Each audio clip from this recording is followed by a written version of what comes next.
Europe 1. À la une de votre journal, donc Alexis, la réponse de Volodymyr Zelensky à Vladimir Poutine. Oui, le chef du Kremlin a organisé hier sa traditionnelle parade militaire à l'occasion des 80 ans de la victoire sur l'Allemagne nazie.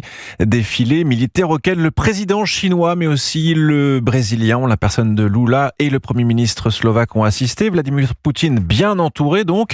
Et en réponse aujourd'hui au président russe, Volodymyr Zelensky rassemble à son tour ses soutiens, ses alliés à Kiev. Sont attendus sur place de nombreux dirigeants européens, dont le président français Jacques Sauret.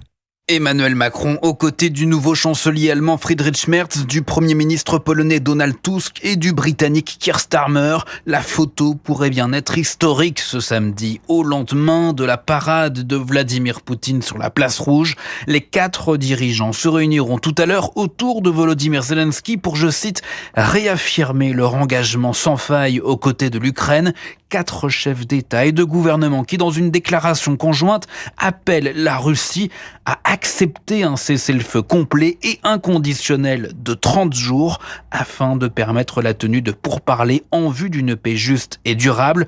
Nous continuerons d'accroître notre soutien à l'Ukraine. Nous intensifierons notre pression sur la machine de guerre russe jusqu'à ce que la Russie accepte un cessez-le-feu durable, promettent-ils. Lors de leur visite à Kiev, les dirigeants européens ont prévu de se rendre sur la place Maïdan.